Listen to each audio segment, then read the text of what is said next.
বিসমিল্লাহির রহমানির রহিম। হে সমস্ত জগতবাসী, আজ আমি শামীম আলী চিশতি আপনাদের সামনে যে আলোচনা নিয়ে হাজির হলাম, এই আলোচনাটি জ্ঞানী যারা পৃথিবীতে আছে, যারা রুহানি জগতের জ্ঞান, যারা আত্মজগতের জ্ঞান, যারা আধ্যাত্মিক জগতের জ্ঞান বিশ্বাস করেন এবং মানেন, এবং আল্লাহ যে একদিন সাক্ষাৎ দেবে আল্লাহর নিজ রূপে, সেটি বোঝার জন্যে আজকের এই আলোচনা। তবে আজকের থাম্বনেলে যেটা আপনারা পেয়েছেন, যে আল্লাহ আসে মানুষের পাশে। আল্লাহ কিন্তু মানুষের পাশেই আসে, কিন্তু আল্লাহকে কেউ চিনল না। আর আল্লাহকে না চিনিয়া কি অবস্থা করে, সেই বিষয়গুলো আমরা বুঝব। তবে জ্ঞানী চতুর যারা, তারা কিন্তু চিনে ফেলে যে হ্যাঁ, আল্লাহ তো বলেছে আমি সর্বময় বিরাজিত, কিন্তু তিনি সর্বময় কিভাবে বিরাজিত থাকে এবং কোথায় কিভাবে আসে। যে কোনো ভক্ত আল্লাহকে ডেকেছে, হে আল্লাহ, আল্লাহকে যখন ডাকে তখন আল্লাহ কিন্তু ডাকে সুমুখ দেয়। আমাদের সেই চর্মের কান বন্ধ করা আছে, শুনি না। আল্লাহ কিন্তু আমাদের সামনে আসে, আমাদের চর্ম চোখে তা দেখি না, কিন্তু চর্ম চোখে দেখার মতো জ্ঞানও আল্লাহ দিয়ে রেখেছে, কিন্তু মানুষ সেই পর্যন্ত বোঝার চেষ্টা করে না। একটা কথাই শুধু বলে কি, যে আল্লাহ নিরাকার, আল্লাহকে দেখা যায় না, আল্লাহর কোনো আকার নেই। নাউজুবিল্লাহ। আল্লাহকে যদি আমি এই কথা বলে থাকি যে হে আল্লাহ, তোমার আকার নেই, তখন কি হবে? আল্লাহকে ছোট করা হবে। সেটি কেমন? আল্লাহ কি বলেছে? কুল হু আল্লাহু আহাদ, আমি এক, আল্লাহুস সামাদ, আমি স্বয়ংসম্পূর্ণ, আমি অভাবহীন, আমার সব আছে। তো আল্লাহ যদি বলে আমার সব আছে, আর আমি যদি না বুঝে বলি আল্লাহর আকার নেই, তাহলে আল্লাহর আকারের অভাব আর এই কথাটার জবাব দিতে হবে একদিন সেই পরকালে। তবে সমস্ত কিছু বলা সম্ভব নয়, এমন কিছু বলার চেষ্টা করব যে আল্লাহ মানুষের পাশে কিভাবে আসে, ডাকলেও আসে, না ডাকলেও আসে। প্রেমিক ও জ্ঞানী চতুর লোকে তাদের চোখে ভাসে এবং তারা দেখতে পারে এবং আল্লাহর সেবাও তারা করে দিতে পারে। সুবহানাল্লাহ। সেটি কেমন করে? অবিশ্বাস করার মতো, না মানার মতো এমন কথা নয়, অবশ্যই মানতে হবে। জ্ঞানী গুণী কয়। তাই শামীম আলী যেটুকুই তার বুঝে ধরে অতটুকুই বলে যায়। যেমন একটি বিষয় হলো, দেখুন যে মানুষ আল্লাহর কাছে অনেক সময় অনেক কিছু চেয়ে থাকে, যা কিছু চাইলো তা কিন্তু সে পাইবার যোগ্যতা নেই। একটা সংসারে 5টা সন্তান থাকলে কোনো সন্তানকে বাবা মা দিচ্ছে, বাবা তুমি এটা নেও, ওটা দিয়ে এটা করো, বাবা আমি এটা নেব না, আমি পারবো না। সে পারবে, নিচ্ছে না। সেটা যোগ্য, সেটা নিচ্ছে না। আর যে অযোগ্য, সে শুধু চাইতেছে, তার মানে তাকে যদি দেওয়া হয় সেটাকে নষ্ট করবে। আচ্ছা, তাহলে বাবা মাও কিন্তু জানে কাকে কি কোনটা দিলে কি হবে ভালো মন্দ। তাহলে আল্লাহ তো অগ্রিম সবই জানেন।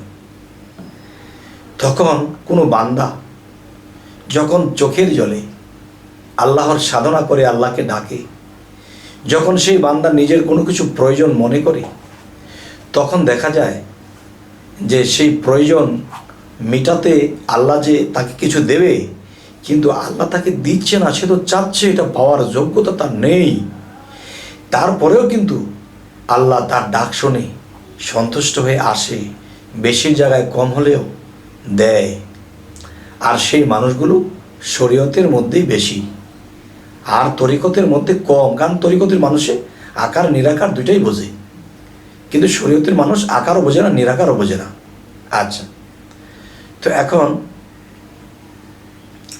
আল্লাহ কি বলেছে? ওয়াল্লাযী খালাকাল মাউতা ওয়াল হায়াতা, যে আমি মানুষের মৃত্যু ও জীবন সৃষ্টি করিয়াছি পরীক্ষা করার জন্য, তোমাদের মধ্যে কে কর্মে উত্তম। হ্যাঁ, তবে এই জিনিসগুলো বোঝার আছে।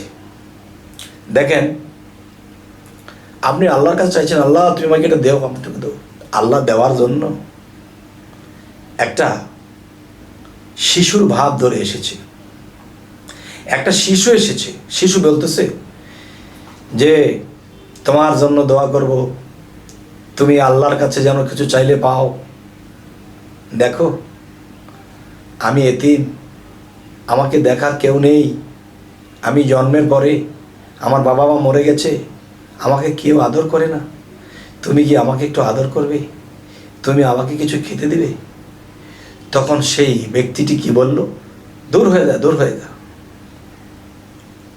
তারে সেবা করলে, তারে খাওয়াইলে আল্লাহ আমাকে দেবে, দূর হ। এই শিশুটিকে আলাকল্লি শাহিন কাদির, আবার কি বলা হয়েছে আলাকল্লি শাহিন মুহিত, আবার কি বলা হয়েছে যে আমি সর্বময় বিরাজিত, সব জায়গায় আছি। কোন রূপে আছে, কখন কিভাবে আছে? আল্লাহ সর্বশক্তিমান, তিনি যে কোনো জায়গায় যে কোনো রূপে থাকতে পারে। তখন এই এতিমের কথা কিন্তু আল্লাহ বলেছে কোরআনে, দুর্ভোগ সেই নামাজকারী, দুর্ভোগ সেই ইবাদতকারী যারা এতিমের গলা ধাক্কা দেয়। তাহলে এই লোকটি কি করলো? আল্লাহ যতটুকু সন্তুষ্ট হয়ে এসেছিল তখন তাকে ধাক্কা মেরে তাড়িয়ে দিল। তাহলে আল্লাহর কাছে যে যতটুকু পাওনা হয়েছিল অতটুকু থেকেও সে বঞ্চিত হয়ে গেল। এবার আসি, আবার অন্যদিন সেই ব্যক্তিটা কাঁদতেছে, আল্লাহ এটা দাও, এটা দাও, আল্লাহ এই সমস্যা সেই সমস্যা, এবং আমাকে এই শক্তিটা দাও। এখন আল্লাহ তো দিবে না, কেননা তাকে দিতে এসেছিল, সে নেওয়ার যোগ্যতা তার নেই, সেটা পাওয়ার যোগ্যতা তার নেই। তখন কি হলো, একদিন এক পাগল, ময়লার শরীরে কি অবস্থা,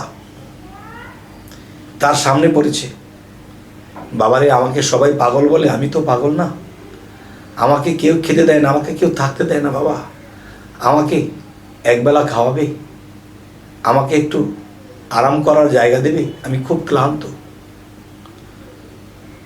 তখন বলতেছে, তুমি যদি আমাকে এই সেবাটুকু করো, আল্লাহ তোমার মনোবাঞ্ছা পূর্ণ করবে। তখন সে পাগলকে বলছে, দূর হয়, দূর হয়, দূর হ। তখন পাগল চলে গেছে, কিন্তু সেই পাগলের মধ্যে কে ছিল? ইয়া আল্লাহ, আল্লাহ ছিল। তখন আল্লাহ কি বলে, তোরা আমাকে ডাকিস, আমাকে চিনে নিতে পারলি না রে, আমাকে অবদস্থ করিস, আবার আমার কাছে চাস। কারণ আপনারা বলতে পারেন যে আল্লাহ এরকম রূপ ধরে আসবে কেন? দেখেন আল্লাহই তো বলেছে, দুর্ভোগ সেই ইবাদতকারী যারা যারা ক্ষুধার্তকে খাদ্য দেয় না, এতিমকে গলা ধাক্কা দিয়ে দেয়, আল্লাহই তো কোরআনে বলেছে। তাহলে আল্লাহর কোরআনকেও মানলাম না, আল্লাহকেও মানলাম না, তবে বুঝবো কি করে তারা যে আল্লাহ? আল্লাহ বলেছে কোনো এতিমকে সেবা করো, আমি সেই সেবা পাবো। কোনো অসুস্থ, কোনো পথহারা মানুষকে তোমরা আশ্রয় দাও, তাকে পথ দেখিয়ে দাও, তবেই তোমরা আমার সেবাই করা হবে। কিন্তু এই জিনিসগুলো না বোঝার কারণে আমরা কিন্তু আজ এই অবস্থা। তবে হে সমস্ত জগতবাসী, আজকে আলোচনাটি আপনাদের কি বোঝানো হলো, কি বুঝলেন, অবশ্যই কমেন্টে জানাবেন, এবং সামনে কি ধরনের আলোচনা চাইছেন তাও জানাবেন।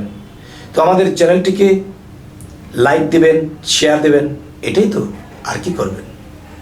সকলে ভালো থাকবেন, আল্লাহ হাফিজ।